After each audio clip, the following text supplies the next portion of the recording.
Twinjiye rero mu nsanganyamatsiko yacu nk'uko nari nabibabwiye, uyu munsi tugiye kuganira ku bigendanye n'urugaga rw'abubatsi. Tujya tubona inyubako hano mu Rwanda, ariko se izi nyubako zubakwa hagendeye ku ki? Umuntu agize ikibazo bigenda bite kugira ngo umuntu abashe kuba yakubaka? Muri uyu mwanya rero tugiye kwakira Engineer Joseph Byukusenge, ni umwe mu bagize urugaga rw'abubatsi. Tubahaye ikaze. Turi kumwe kandi na Sabiti Steven, ni umunyamabanga nshingwabikorwa w'uru rugaga. Tubahaye ikaze. Twinjiye muri iki kiganiro nyirizina, tubanze twumve urugaga rw'abubatsi mu Rwanda. Ubundi ni urugaga rumeze, dusobanuye muri make, ni urugaga rumeze rute? Ni urugaga rw'abantu bameze bate? Urugaga rw'abubatsi mu Rwanda ni ishyirahamwe rishyirwaho n'amategeko. Muri nifashisha itegeko narizanye hano kugira ngo binyorohere gusobanurira Abanyarwanda. Itegeko nimero 23 zo mu 2012 ryo kuwa 29 z'ukwa gatandatu 2012 rigena imirimo y'abahanga mu byo kubaka, mu by'ubwubatsi. Iri tegeko rero risobanura rikanashyiraho urugaga rw'abubatsi, rukabaha n'inshingano zisobanuye muri iri tegeko. Yego, turabigaruriraho mu kanya, urongera no bidusubiremo mu kanya, ariko reka tubaze gatoya kuri Engineer Joseph. Tubwire, winjiye muri urugaga gute? Murakoze cyane. Njyewe nkirangiza amashuri, reka nsubire inyuma gake, njye muri kaminuza. Yego. Ndi muri kaminuza, abantu bamwe mu bari bagize urugaga rw'abenjeniyeri icyo gihe bazaga mu mashuri bakatubwira hari urugaga rw'abenjeniyeri, abenjeniyeri bakora ibi. Ko icyo gihe nigaga ibijyanye n'umwuga w'abenjeniyeri n'ubundi, ndangije numva ni byiza. Hanyuma ndangije ishuri rero byaje gusaba ko njya mu rugaga rw'abenjeniyeri nanjye nk'umwenjeniyeri, kuko nk'uko Stephen yabibasomeye, n'urugaga rushyirwaho n'itegeko mu rwego rwo kugira ngo nanjye nkore umwuga kandi nemerewe gukora nk'umunyamwuga, nagombaga kubahiriza ibisabwa. Nibyo byatumye njya mu rugaga rw'abenjeniyeri. Ongera dusobanurire iryo tegeko gatoya, abantu bongere baryumve, twumve nimba koko kuba urugaga ruriho biteganywa n'itegeko nyabyo. Ngira ngo ni uyirebye ku isi, ibihugu byose bigira uburyo byorganiza abahanga babyo, kuko iterambere ry'ibihugu rigirwamo uruhare rukomeye cyane n'abahanga. Niyo mpamvu rero Leta y'u Rwanda yashyize iri tegeko, nk'uko nabivuze, itegeko nomero 26 zo muri 2012 ryo kuwa 29 z'ukwa gatandatu 2012. Iri tegeko rero rishyiraho urugaga rw'abahanga mu by'ubwubatsi mu Rwanda, rukanashyiraho inshingano z'abo bahanga. Inshingano z'abo bahanga mu by'ubwubatsi ni uko, nk'uko mu ngingo ya 2 bisobanutse, biravuga ngo umuhanga mu by'ubwubatsi ni umuntu ufite impamyabumenyi ihanitse mu by'ubwubatsi yahawe na kaminuza cyangwa n'ishuri rikuru ryemewe n'amategeko. Ikindi cyangombwa, akagomba kuba ari umunyamuryango w'urugaga. Kugira ngo rero abe umunyamuryango w'urugaga bisaba iki? Umuntu ariga akarangiza bachelor's degree muri engineering, akabona impamyabumenyi ihanitse mu by'ubwubatsi. Iyo yarangije, ntabwo biba bihagije ko abaye umwenjeniyeri. Atangira ubundi buzima nakwita professional life, cyangwa se ubuzima bwa kinyamwuga. Bimusaba yuko rero muri ubwo buzima bwa kinyamwuga agiyemo, agira ihuriro rimwitaho. Iri tegeko riteganya n'inshingano z'urugaga ku munyamwuga cyangwa umumambure waryo. Aza rero mu rugaga, hari ni procedure, habaho assessment, hari komiti ibishinzwe, abantu bakandika basaba kujya mu rugaga. Hanyuma ya komite ikicara ikareba ibyo bujuje bijyanye na kategori basabye kujyamo, kuko dufite kategori zitandukanye. Dufite kategori bita corporate engineer cyangwa professional engineer, tukagira abo ni abarangije za kaminuza bafite impamyabumenyi ihanditse mu by'ubwubatsi, tukagira abo bita professional technologist abarangije muri za IPRCs, tukagira graduate engineer ukiragiza muri kaminuza atarabona experience yo gukora imirimo ya engineering iri complex, ariko nawe tukamwakomodatinga kuri urwo rwego, tukagira n'abatekinician abantu bakora imirimo isanzwe bafite za AD gutyo, bose rero bakaza mu rugaga. Iyo barangije rero gufulfillinga requirements buryo bujuje ibisabwa, baba abanyamuryango tukabaha nomero y'uko ari abenjeniyeri bemewe mu gihugu, ubu bakaba bafite n'uburenganzira bwo gukora imirimo ijyanye n'ubuhanga mu by'ubwubatsi. Ni nabo bonyine bemerewe kuyikora mu gihugu, abandi bose bayikora burya ntabwo baba bemerewe kuyikora. None se ko hari igihe umuntu ajya kubaka inzu akaba azi hari nk'umufundi witwa Manuel, hari umufundi witwa Karekezi wubatse inzu yo kwa runaka, ugahita umubwira ati ngwino umfashe, yarubatse kera muri ba hasaza. Yego, ibyo nibyo bibazo turimo guhura nabyo cyane cyane muri iyi minsi. Ngira ngo ibonye ibibazo biri mu nyubako mu Rwanda biterwa no gukoresha abantu batari abanyamwuga. Abo barakora, baraza bagakora, ariko ibyo bakora se icyambere nta bunyamwuga burimo, cyane cyane bigaragaza n'ibibazo tugenda tubona. Icya kabiri, niyo bagize amakosa bakoreye uwabakoresheje ntahagira abariza. Dufite ibibazo by'aho umuntu agenda bakamwubakira inzu bakayita itarangiye cyangwa bakayubaka nabi, akaza kubaza atari uyu muntu, akazumva yuko hariho urugaga, akaza kubaza atari ko si uyu muntu muramuzi, twashaka muri lisiti, kuko tugira lisiti y'abantu bacu y'abamambure bose, tukamubura. Iyo ari umumambure wacu wakoze nabi, dufite komite ishinzwe discipline, ishinzwe imyitwarire. Icyo gihe turamuhamagara imbere y'iyo komite akisobanura, byaba na ngombwa tukamufatira ibyemezo iyo yakoze nabi, tukamufatira ibyemezo biri no kuba twamuhagarika igihe runaka cyangwa twamufatira sanction runaka. Rero ni ikibazo gikomeye, abanyarwanda bagomba kubyumva. Ngira ngo niyo mpamvu nk'iki kiganiro kiri ari ingenzi cyane, kugira ngo tunabwira abantu yuko bakwiye gukoresha abantu babigize umwuga. Ibyo turaje tubigarukaho turebe izo mbogamizi. None Joseph, hari igihe ugenda muri uno mujyi cyangwa mu ntara ukareba nk'inzu iri kubaka ukavuga ati nk'ibi bintu biri gukorwa kuko ibi ni ibiki, hari ibyo ujya ubona? Ibyo biraba cyane, ariko ngira ngo wenda nk'uko Steven abivuze, turacyafite ikibazo kuko hari ibintu bibiri. Icya mbere, abenjeniyeri bose, abantu bize twese tukaba abenjeniyeri, ntago twese turajya mu rugaga. Ni ukuvuga ngo iyo tutarajya mu rugaga, ikibazo gihari, abantu baragenda bagakora umwuga, ariko kuko nta bunyamwuga, donc nta muntu wundi, nta kigo nk'urugaga rw'abenjeniyeri kibashinzwe, kuko ntibari muri database y'urugaga. Ikintu yakora cyose niyo yaba ari umuntu wabyize, ariko kubera ko atari mu rugaga, iyo akoze ikosa cyangwa akagira ikintu akora kitagenze neza, ntago ajya kumubariza mu rugaga. Icyo gihe ntago urugaga, ntago tumumenya, ntago aba recognized. Ariko ubwo aho udusobanurire, wowe uri mu rugaga, wubatse inzu, uzamuye etaje, izamuye etaje ifite inkingi zihengamye, wenda n'urugero ntanze si wowe, urugaga rugukurikirana gute kugira ngo rube rwakosora ibyo bintu, nuriya muntu waguhaye akazi adahomba nawe udahomba? Mu rugaga rero hari politiki y'isuzumabikorwa tugira, compliance and inspection. Iyo politiki tugenda turafatanya n'izindi nzego za leta, birumvikana, yaba umujyi wa Kigali, yaba Rwanda Housing, hanyuma tukagenda ku mashansiye atandukanye turi gukora isuzumabikorwa ry'abanyamwuga bacu. Iyo dusanze ikibazo nk'icyo, duhamagara wa mwenjeniyeri ukurikirana iyo nyubako, tukamubwira tuti, tukamuganiriza.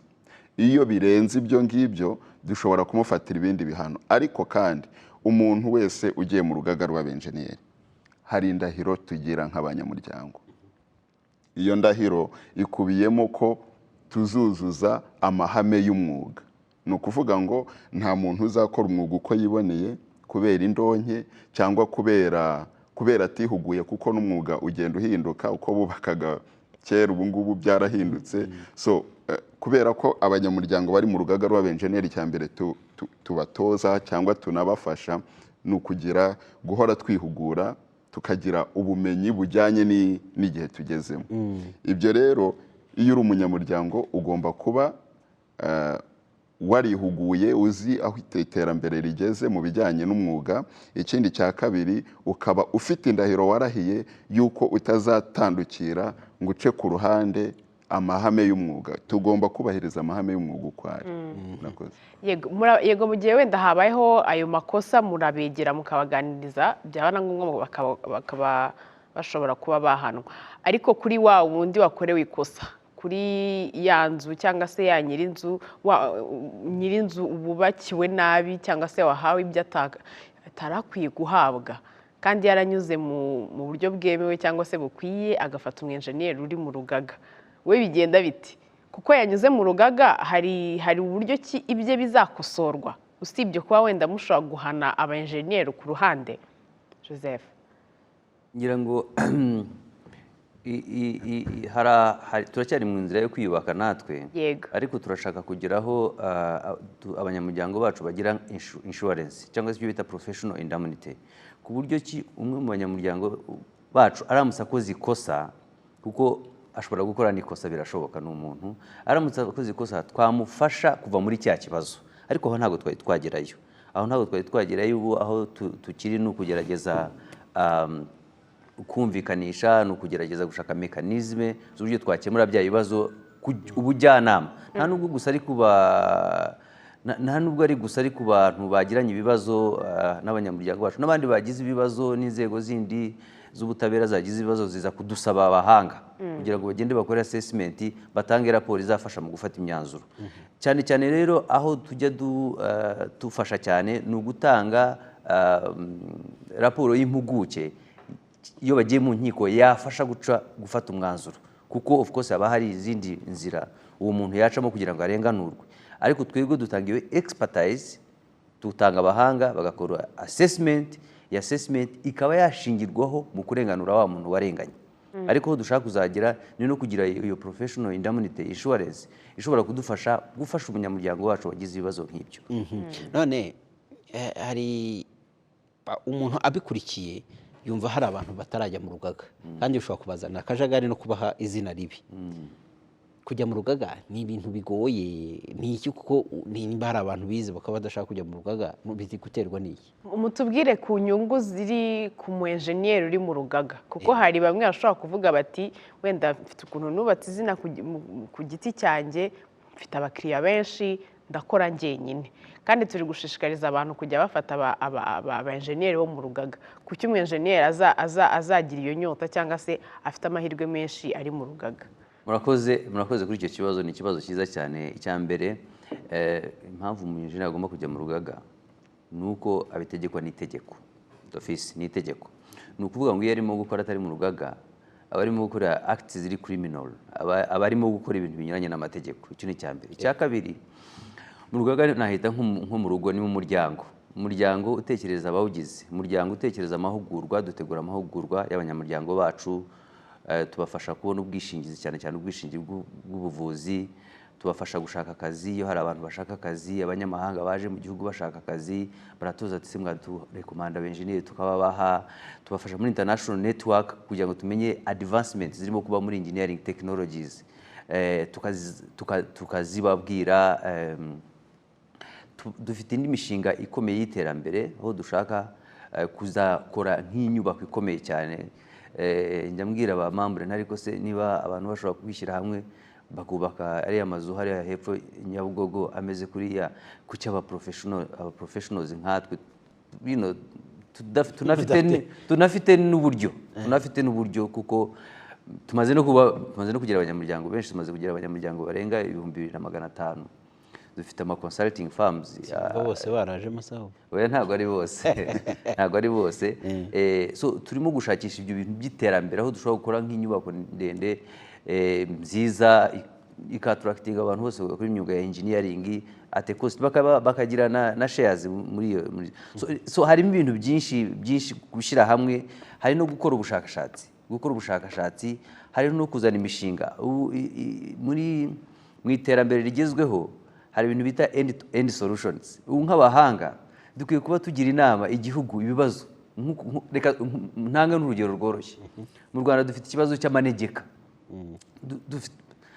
Turi igihugu cy'imisozi igihumbi, ariko dufite n'abaturage bagomba gutura. Ariko se ubu nta tekinoloji twazana yakwemerera abantu gutura mu manegeka, provided yuko hari uburyo izo nzu bagiye guturamo zikomeye zitabateza ibibazo. Ibyo rero nibyo turimo gutekereza, nitumara kwiorganizinga tukamera neza, umwuga tukawutunganya, tuzatangira gukora n'ubwo bushakashatsi no kugira inama leta, kuko procurement igezweho urutanga solution oriented sort of thinking. Tukazana ibisubizo by'ibibazo tubona igihugu gifite, cyane cyane ko turi igihugu kizweho kwishakamo ibisubizo. Ibyo rero ni impamvu nyinshi cyane zituma kujya mu rugaga ari ingenzi cyane. Kwinjiramo se bisaba iki? Kwinjiramo dufite categorization, dufite requirement kuri buri category.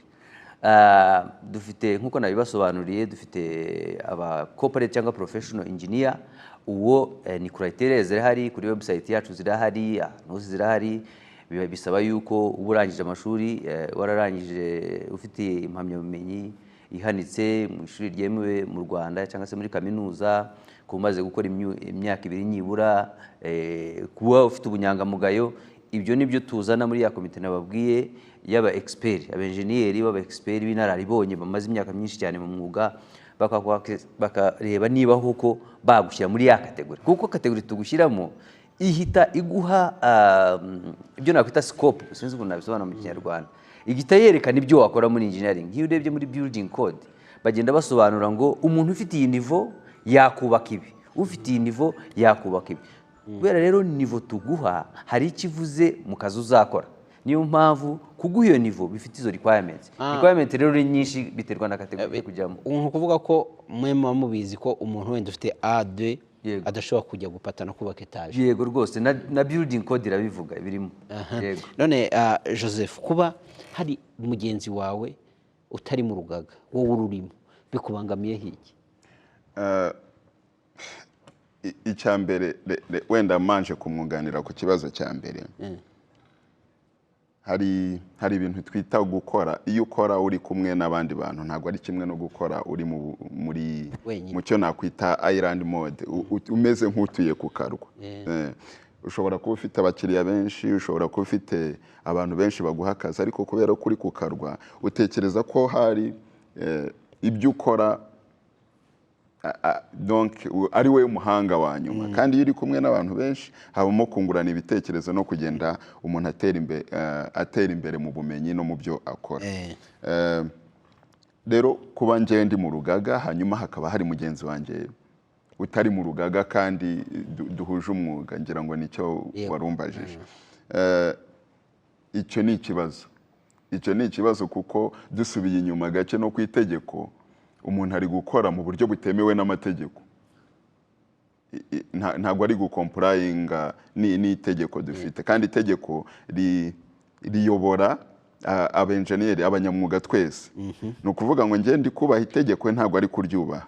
Ni ukuvuga ngo ibindi bintu azakora, niba afite ibikorwa arimo, niba afite amashansi ari gukurikirana, niba hari ibikorwa by'ubwubatsi ari gukurikirana, azabikora uko yiboneye, kuko njyewe narahiriye kubaha amahame y'umwuga we, ntabyo yakoze. Ikindi cya kabiri, tujye ku ruhare rw'umukiriya. Hari ikindi kibazo cyabajijwe kibaza ese umukiriya gukoresha umuntu uri mu rugaga no gukoresha umuntu utari mu rugaga ubundi yunguka iki? Icyo ngira ngo nacyo cyabajijwe. Icyo nagerageza gusobanura ni iki: umuntu uri mu rugaga, urugaga dusubiye inyuma gake, urugaga ni ikigo kiyobora kandi kikarengera umwuga. Ni ukuvuga ngo umuntu niba yagukoreye ibintu bitandukanye n'amahame y'umwuga, yishe umwuga. Ikigo rero gishinzwe kurengera umwuga, icya mbere ufite aho kumubariza. Niba ari mu rugaga uraza ukavuga uti hari umuntu wanyu wankoreye ibi bintu bitameze neza, twebwe ubwacu tukamukurikirana. Byaba ari ibintu bikabije, biri ku rwego rukabije, bikaba byajya mu nkiko, ariko urugaga nanone rugafata iya mbere mu gukora assessment y'ibyo bintu byakozwe. Ni ukuvuga ngo kugira ngo ntago niba udakora mu mwuga wa engineering ntago uzamenya ko ibintu yakoze bitandukanye n'amahame y'umwuga. Ariko twebwe nitujya muri assessment tugakora engineering skills, tugakoresha ubumenyi bwa engineering, kubera ko abantu bari gukora assessment ni abantu bahuje n'uwo mwuga, so bazi neza amahame y'umwuga. Biroroshye kuvuga ngo uyu muntu yakoze amafuti cyangwa yishe umwuga, biroroshye kuvuga ngo uyu muntu hari ibintu runaka tubahirije. Ibyo bikaba baseline cyangwa baseline yo kuba n'inkiko igihe bibaye ngombwa ko zimukurikirana bafite ahantu bahera. Kubera ko ngira ngo niyo hajemo imanza zishingiye ku mwuga, n'abacamanza cyangwa n'inkiko bifashisha abo banyamwuga kugira ngo babashe kumenya neza ikibazo mu mizi. So umuntu rero utari mu rugaga, icya mbere ntabwo ari kubaha amategeko, so gukorana n'umuntu wica amategeko ntabwo byagushimisha. Tuba tugomba twese gukomporayinga. Ikindi hari ibintu abura kubera ko aba ari wenyine. Niba hari tekinoloji igezweho, niba hari training twagize, niba kwa kundi za network twagize, international and local networks, zituma ubumenyi bwacu buzamuka, we ntabyo afite. Niba kiri gukora ibintu byo muri yatangiriyeho akirangiza ishuri, hanyuma twebwe tukaba twarapugredinze kubera ubumenyi, birumvikana ko ntabwo azabikora neza nk'umuntu ufite ubwo bumenyi. None hari abantu bari baza kubagana bavuga ati hari abantu twahaye akazi none byaranze, inzu barazitaye, byagenze bityo. barahari turabakira rwose benshi. Turabakira benshi, hari abo twakira ari abanyamuryango bacu bakoze amakosa. Abo nibura bo tuba dufite uburyo turi buhamagara abanyamuryango bacu tukaganira nabo, tukanababwira yuko bagomba, tukabategeka gukemura icyo kibazo. Ariko ikibazo tujya tugira gikomeye cyane ni abaza barakoresheje abantu batari mu rugaga. Tuvugana n'ejo ubundi nari mfite mu cyumweru gishize, hari n'umuntu waje muri biro yanjye ambwira nyiranyereka n'amadosiye y'umuntu witirira umwuga. So barahari benshi bakora nabi, bagakorana n'abantu batari abanyamwuga, bakaba inzu bakazita bakazubaka nabi. So ni ikibazo gikomeye cyane. Niyo mpamvu actually dushaka gukora awareness nyinshi cyane kugira ngo abantu bamenye yuko imwe mu myanzuro twafashe uyu mwaka ni ukugerageza gukora ubukangurambaga kugira ngo abantu bamenye ko hari n'urugaga, bamenye yuko hari n'abantu bemerewe gukora iyo myuga. Kuko birababaje cyane iyo aje agasanga nta nubwo ari umunyamuryango wacu, biduha irindi hurizo rikomeye ryo kumushakisha no kumubona ubwabyo biba bigoye. Kuyera uwacu biba byoroshye, tuba dufite contact ze, duhita tumuhamagara, dufite komite ishinzwe discipline, tugahita tuyihamagara igaterana, tukamuhamagara akisobanura, tugahamagara na wa wundi tugashakisha, tukareba uko ikibazo gikemuka. None ko hari umuntu wambajije ngo hari nk'aba barubatse atarabyize ariko afite impano yo kubaka, kandi hari n'amazu yubatse, ashobora kuba yakwinjira mu rugaga. Hari uburyo wenda ashobora guhabwa training akaba yashyirwa kuri level akajya mu rugaga nk'uwo muntu. Yego, urugaga rufite abantu bize za kaminuza n'amashuri makuru, ariko rushobora no rufite n'inshingano zo kwakomodetinga abandi bita artisans. Artisans ni abantu bakora imyuga isanzwe, hari abatera amarangi, hari abakora amakaro. So kugira ngo binjire mu rugaga, ariko icyo duteganya kuzakora ni ugukora ibyo bita prior learning recognition.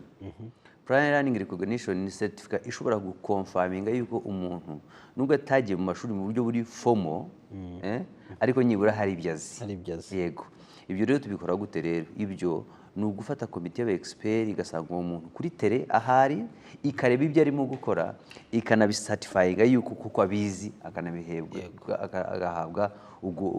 agahabwa icyo gipapuro cyangwa se iyo mpamyabushobozi, impamyabumenyi cyangwa se bushobozi yerekana yuko hari ibintu azi, noneho tukamwakomodetinga kuri urwo rwego rw'umu artisan.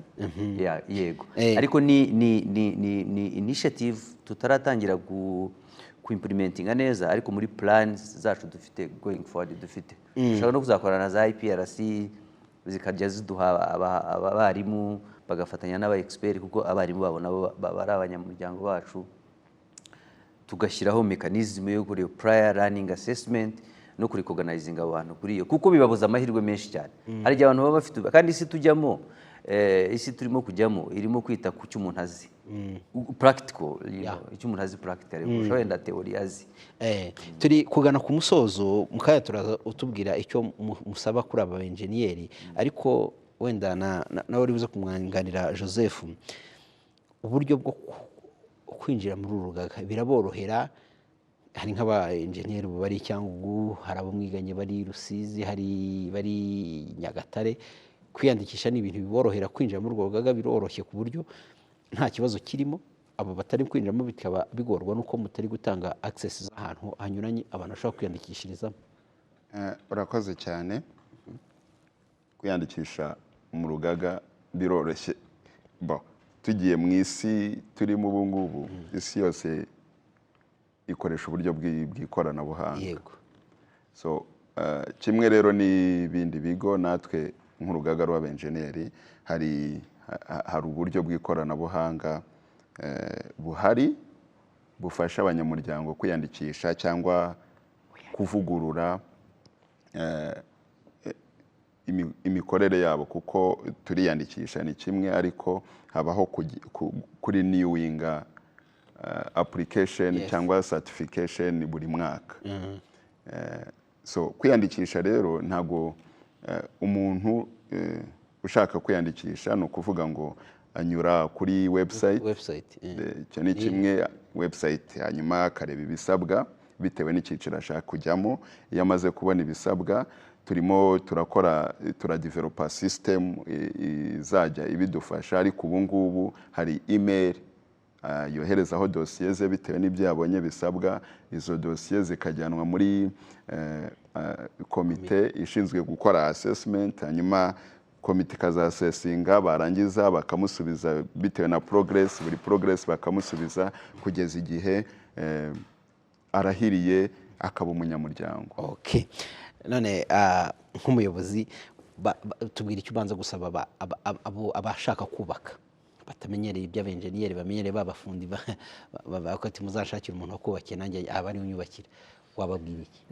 Abashaka kubaka ndabasaba yuko rwose bakwitondera abo bubakisha, bajya babasaba yuko prova berekana ko ari abanyamwuga koko. Icyerekana ko umuntu ari umunyamwuga koko ni practicing license, valid practicing license.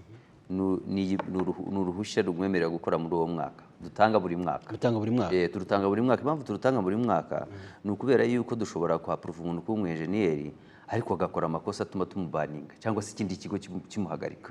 Nka RPPA hari abantu blacklistinga.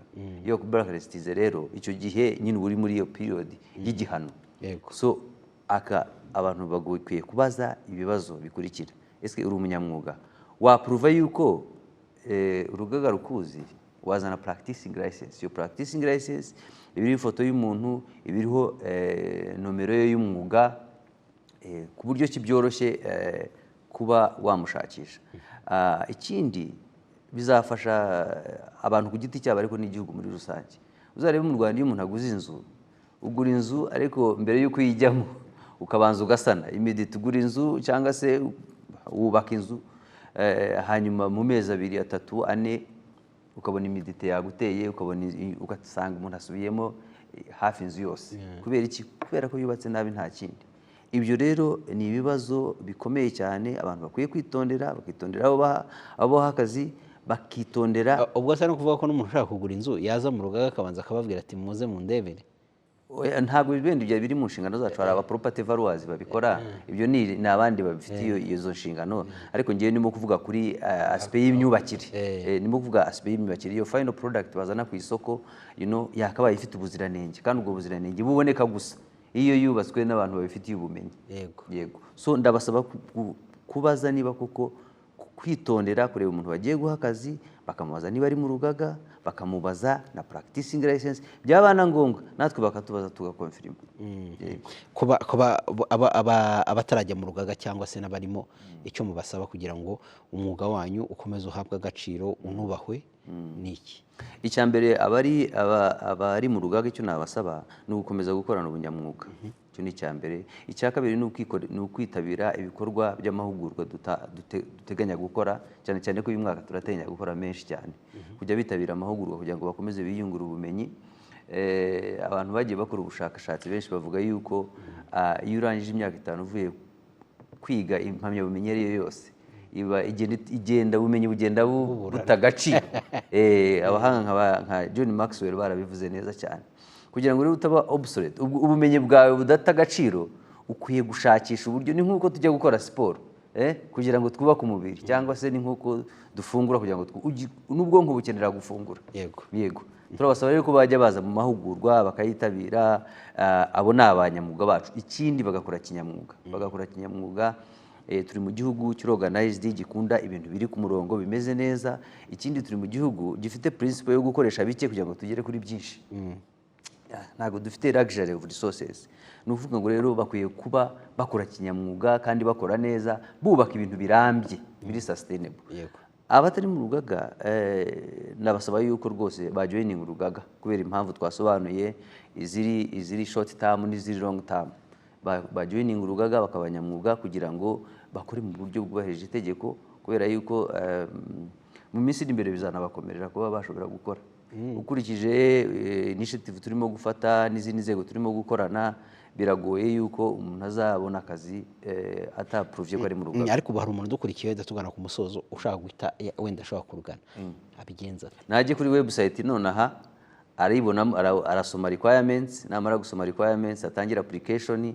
Ni ukubikora online, submitting, dukora assessment, bitwara iminsi 30 gusa. Ni ku itegeko riteganya, ariko bijya biba na mikeya. Ubwo ni best naho ni ukugira ngo dutange serivisi nziza, niyo twiha, ariko tubikora no mu minsi 10 na 15 na 20. Dushobora kubikora mbere yaho, yego, ariko iminsi 30 ubundi niyo maximum. So icyo nabasaba nuko bajya kuri website bakaprayinga. Iyo ugiyeho ubona ngewe mfite impamyabumenyi hanese nakuye muri kaminuza, therefore mfite experience ingana gutya, najya muri category ukaprayinga. Bamara kuprayinga tuhita tubibona, tugakora assessment, tukaguhamagara, ukaza ukarahira, tukaguha nomero y'umwuga, n'ibyo ugatangira akazi. Urakoze cyane, reka mbashimire cyane ku mwanya muduhaye. Ntezereza ko nitwongera kubatumira muzaboneka. Twifuza no tuzaturi kumwe na Rwanda Housing Authority tukareba ese bigenda biti nk'urwego ruhagarariye leta, namwe muri abikorera mu rugaga ariko rw'abikorera, ariko mukorana mute n'izi nzego kugira ngo two kujya tubona inyubako rimwe na rimwe zihengamye, ibyo bibazo bihari, kugira ngo ibyo bibazo bikemuke. Dushimire cyane Engineer Joseph Byukusenge, n'umunyamabanga w'urugaga rw'abubatsi. Turabashimira cyane. Urakoze cyane. Dushimire kandi na Sabiti Steven, n'umunyamabanga nshingwabikorwa w'urugaga. Turabashimiye cyane ku mwanya muduhaye.